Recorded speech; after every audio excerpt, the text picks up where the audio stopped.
America में Trump युग में क्या कुछ नहीं हो रहा है। अमेरिका की विदेश नीति फेल हो चुकी है। अमेरिका के मित्र राष्ट्र से तनातनी हो चुकी है। दोस्त दुश्मन बन गए हैं। लेकिन अमेरिका के भीतर हो सकता है कि सब कुछ ठीक हो। डोनाल्ड ट्रंप ने अमेरिका में सब कुछ बेहतर कर दिया हो। डोनाल्ड ट्रंप ने अमेरिका को सुरक्षित कर दिया हो। डोनाल्ड ट्रंप ने अमेरिका को तरक्की के सीढ़ियों पर चढ़ा दिया हो। लोग डोनाल्ड ट्रंप के लिए खुशी में नारे लगा रहे हों। ऐसा कुछ भी नहीं हुआ है। पिछले 1 साल में अमेरिका में क्या हुआ है? अमेरिका में गृह युद्ध की पटकथा तैयार की गई है। पूरी पृष्ठभूमि लिख दी गई है। लोगों में भारी गुस्सा है। सुरक्षा सवालों के घेरे में है।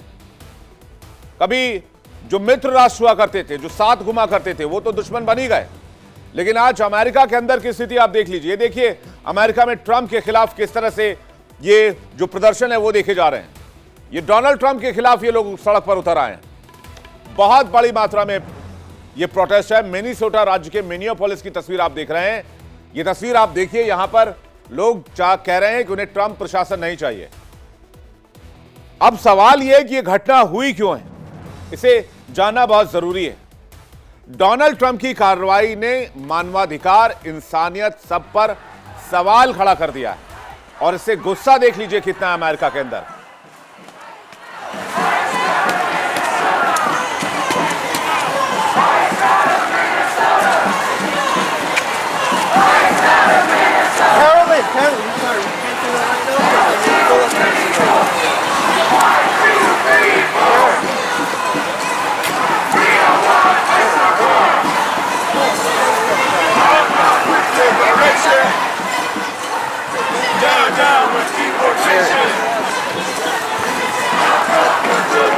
Just this one feels a little loose, like they just have to fold it a little more taut.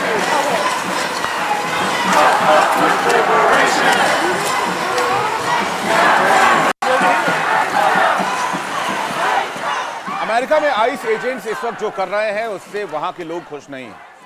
तस्वीरें हमने आपको दिखाई किस तरह से डोनाल्ड ट्रंप के खिलाफ आवाज उठाया जा रहा है। आइस एजेंट्स के साथ जो व्यवहार किया जा रहा है आइस एजेंट्स द्वारा, उस पर सवाल उठाए जा रहे हैं। अभी क्या हुआ?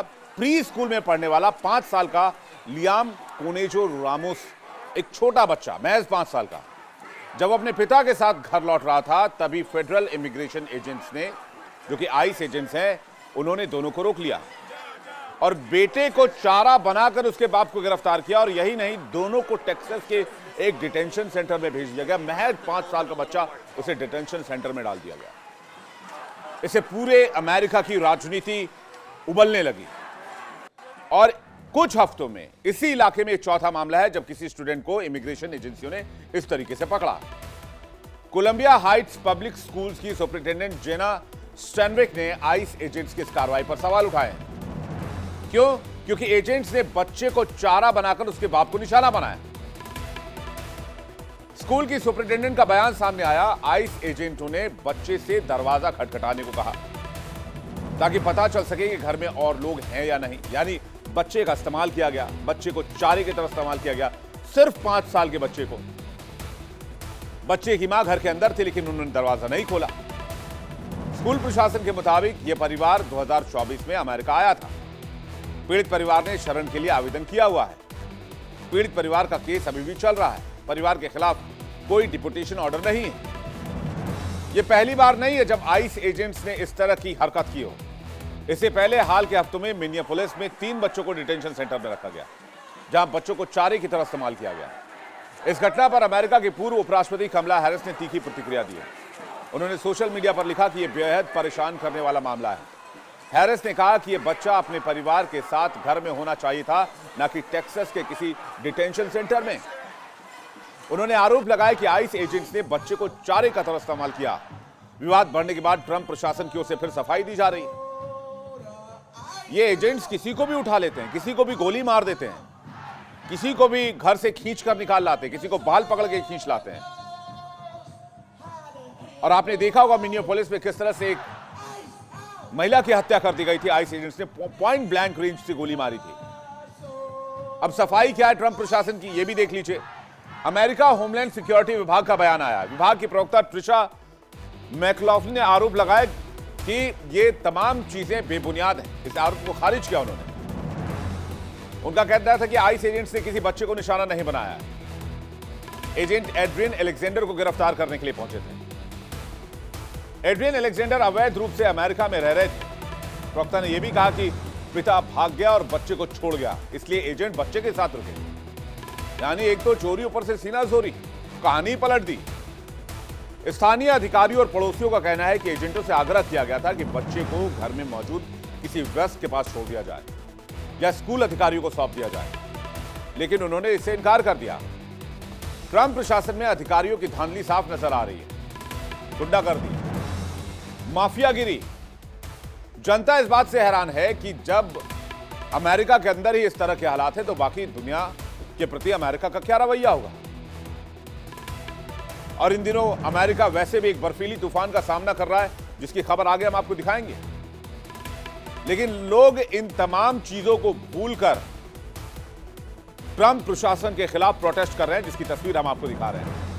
हजारों प्रदर्शनकारियों ने ट्रंप प्रशासन की इमिग्रेशन कार्रवाई के खिलाफ मोर्चा खोल दिया है।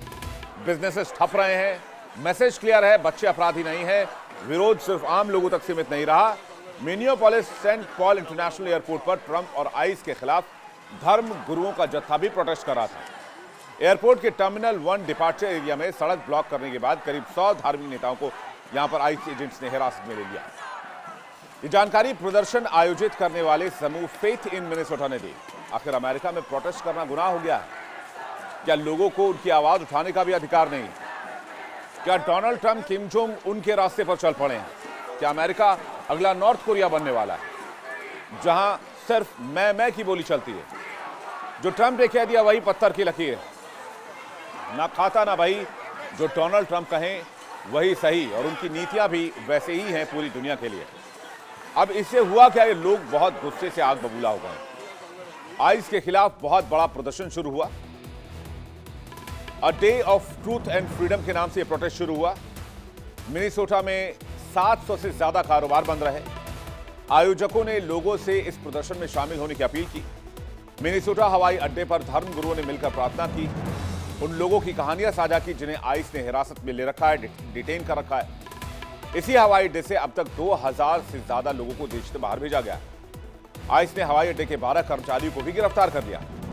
प्रदर्शनकारी डेल्टा एयरलाइंस सिग्नेचर एविएशन से मांग कर रहे थे कि मिनेसोटा में आइस का सहयोग बंद किया जाए और आइस की एंट्री भी मिनेसोटा में बंद कर दी जाए। इसी दौरान कुछ प्रदर्शनकारियों ने उस सड़क को भी रोक लिया जो bishop Henry Whipple federal building तक जाती है, जहां आइस का दफ्तर है। हेनेपिन काउंटी शेरिफ कार्यालय के मुताबिक कई घंटों तक प्रदर्शन जारी रहा। पुलिस के हटने के आदेश के बाद पहले कुछ प्रदर्शनकारियों ने वाहनों पर बर्फ के टुकड़े फेंके, जिससे शीशे टूट गए, और यह सब बवाल शुरू हुआ 7 जनवरी के बाद। स्थानीय मीडिया के मुताबिक 7 जनवरी को डिपोटेशन की कार्रवाई के दौरान आइस एजेंट्स ने जोनाथन रॉस की गोली मारकर की गोली से 37 साल की एक अमेरिकी महिला रेनी गुड की मौत हो गई थी। यह खबर हमने आपको वर्ल्ड नाउ में दिखाई थी और वो तस्वीर भी दिखाई थी जब रेनी गुड को गोली मारी गई। बीच सड़क पर आइस एजेंट्स ने चारों तरफ से घेरकर रेनी गुड को गोली मार दी थी। इस मामले में भी अमेरिकी राष्ट्रपति डोनाल्ड ट्रंप ने अंधाधुंध झूठ बोला, बेवजह की सफाई दी।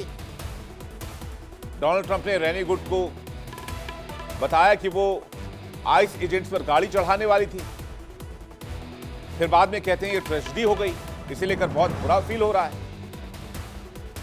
लेकिन टकराव लगातार बढ़ता जा रहा है और इसी साल अमेरिका में मिड टर्म इलेक्शंस होने वाले हैं। और जब अमेरिका में मिड टर्म इलेक्शंस होने वाले हैं और लोगों की नाराजगी डोनाल्ड ट्रंप के खिलाफ लगातार बढ़ती जा रही है, तो डोनाल्ड ट्रंप का यह कहना है कि मिड टर्म इलेक्शंस के बाद उन पर इंपीचमेंट चलाया जा सकता है, उन पर महाभियोग लगाया जा सकता है, उनको राष्ट्रपति पद से हटाया जा सकता है। जो देश दुनिया का सबसे पुराना लोकतंत्र हो, अभी अमेरिका अपने लोकतंत्र के 200 साल पूरे करने वाला है इसी साल 2026 में, बस चंद महीनों के बाद। जो देश पूरी दुनिया में लोकतंत्र की मिसाल पेश करता हो, वहां नागरिकों के अधिकार, लोगों के अधिकार किस तरह से कुचले जा रहे हैं, वो आज पूरी दुनिया देख रही है। और वही अमेरिका वहां से निकलकर, यानी कि अपने देश से निकलकर पूरी दुनिया में लोकतंत्र की बात करता है। वेनेजुएला को अटैक करता है लोकतंत्र के नाम पर, ईरान में घुसता है लोकतंत्र के नाम पर, मैक्सिको में जाना चाहता है लोकतंत्र के नाम पर, क्यूबा में जाना चाहता है लोकतंत्र के नाम पर। ये डोनाल्ड ट्रंप की विदेश नीति और डोनाल्ड ट्रंप की जो आंतरिक नीति है, दोनों फेल हो चुके हैं। पूरी दुनिया में अमेरिका की थू-थू किरकिरी हो रही है और अमेरिका के अंदर भी डोनाल्ड ट्रंप राजनीतिक तौर पर पिटने की तैयारी कर रहे हैं। ये तो अमेरिका के अंदर की बात होगी, बाहर भी देख लीजिए क्या हो रहा है। यूरोप को देख लीजिए आप, डोनाल्ड ट्रंप और यूरोप के बीच टकराव लगातार बढ़ रहा है। नेटो के कई देश अमेरिका से गुस्सा हैं, खफा हैं। कैसे? नेटो और सुरक्षा बोझ को लेकर दोनों पक्षों में टकराव बढ़ता जा रहा है। अमेरिका लगातार यूरोपीय देशों पर दबाव बना रहा है कि वो अपनी रक्षा खुद करें। नेटो की रक्षा का खर्च बढ़ाने का दबाव है ट्रंप प्रशासन की तरफ से। यह अमेरिका की फर्स्ट की नीति है डोनाल्ड ट्रंप की, क्योंकि अमेरिका कह रहा है कि अब हम आपको $800 बिलियन आपकी सुरक्षा के लिए नहीं देंगे। नेटो की भी उतनी ही जिम्मेदारी होनी चाहिए, यूरोपीय देशों की भी उतनी जिम्मेदारी होनी चाहिए। ट्रंप की नीति से नेटो के अंदर दरार गहरी हो रही है। यूरोपीय देशों को सुरक्षा को लेकर अनिश्चितता का सामना करना पड़ रहा है। नेटो कंट्री दूसरे विकल्पों पर भी विचार कर रहे हैं। अमेरिकी नेतृत्व की आक्रामक बयानबाजी और यूरोपीय नेताओं की खुली आलोचना ने अमेरिका यूरोप के रिश्तों में भरोसे की कमी पैदा कर दी, जिसका असर सिर्फ कूटनीतिक या फिर व्यापार तक सीमित नहीं है, बल्कि रक्षा सहयोग, वैश्विक रणनीति पर भी साफ दिख रहा है। अमेरिका फर्स्ट की नीति के तहत लिए गए एकतरफा फैसलों ने अमेरिका के भरोसे को खत्म कर दिया है। चाहे नेटो फंडिंग हो, जलवायु समझौते से दूरी हो या वैश्विक मुद्दों पर अचानक नीति परिवर्तन, इन सब ने यूरोप में यह भावना पैदा की है कि अमेरिका अब साझेदारी से ज्यादा अपने हितों को प्राथमिकता दे रहा है और अमेरिका पर अब अंधा विश्वास नहीं किया जा सकता है। अमेरिका में कल को डोनाल्ड ट्रंप जैसा ही कोई और राष्ट्रपति आ गया, फिर यूरोप के पास क्या विकल्प होगा? और बात सिर्फ यूरोप की नहीं है, पूरी दुनिया के लिहाज से जो भी देश अमेरिका पर भरोसा करते हैं, आज वो दूसरे विकल्पों की तरफ देख रहे हैं। कनाडा चाइना की तरफ देख रहा है, यूरोपीय यूनियन भारत की तरफ देख रहा है, कनाडा भी भारत की तरफ देख रहा है। और क्या विकल्प हो सकते हैं दुनिया में अमेरिका के अलावा व्यापार के लिए? ये इस वक्त साझेदारी के लिए इस वक्त दुनिया का हर मुल्क सोच रहा है। कैसे कैसे ये स्थिति बनाई जा रही है, मैं आपको बताता हूं। सुरक्षा, व्यापार और कूटनीति पर मतभेद है यूरोप और अमेरिका के बीच में। यूरोप अमेरिका पर सुरक्षा के लिए अत्यधिक निर्भर रहा है। अब इस बात का खेद है यूरोप को। अमेरिका कहता है कि ये बोझ अब और नहीं ढो सकते। ये एक तरह से प्रेशर टैक्टिक्स है। व्यापार शुल्क, रूस नीति और मिडिल ईस्ट जैसे मुद्दों पर अलग अलग पक्ष हैं, जिससे पारंपरिक सहयोग में दरार और आपसी तनाव बढ़ रहे हैं। इटली के पीएम जॉर्जिया मेलोनी ने इस हफ्ते बंद कमरे में हुई बैठकों के दौरान यूरोपीय संघ के नेताओं के सामने अमेरिकी राष्ट्रपति डोनाल्ड ट्रंप का पक्ष रखा। उनका मकसद यह था कि अमेरिका और यूरोप के बीच बढ़ते तनाव को किसी तरह से कम किया जाए। ब्रसेल्स में एक बहुत इंपॉर्टेंट बैठक हुई। मेलोनी ने अपनी यूरोपीय समकक्षों से कहा कि ट्रंप से टकराव यूरोप के लिए नुकसानदेह साबित हो सकता है। और मेलोनी माहौल क्यों बना रही है? मेलोनी माहौल इसलिए बना रही है क्योंकि ईयू ने ऐलान कर दिया है कि वो भारत के साथ मदर्स ऑफ ऑल डील करने जा रहे हैं, यानी एक ऐसी बिजनेस डील जो आज तक दुनिया में किसी देश ने नहीं की, और ये इतनी बड़ी डील होगी। इसीलिए भारत के लिए बहुत बड़ा बाजार खुल सकता है, बहुत बड़ी अपॉर्चुनिटी के रास्ते खुल सकते हैं। यूरोप के लिए भारत का बाजार खुल सकता है। भारत फास्टेस्ट ग्रोइंग इकोनॉमी है। तो मेलोनी यूरोप को सलाह दे रही है कि डोनाल्ड ट्रंप से दोस्ती कर लो, क्योंकि किसी भी संघर्ष में यूरोप के पास खोने के लिए बहुत कुछ है। बैठक में मौजूद 4 वर्ष सूत्रों के मुताबिक मेलोनी ने नेताओं से संयम बरतने और ट्रंप को पागल या अप्रत्याशित बताकर खारिज न करने की बात कही है, जैसा कि कुछ यूरोपीय देशों ने हाल के तौर पर डोनाल्ड ट्रंप को निशाना लेते हुए कहा है। कुछ देशों ने तो डोनाल्ड ट्रंप को गुंडा तक कह दिया, गैंगस्टर कह दिया।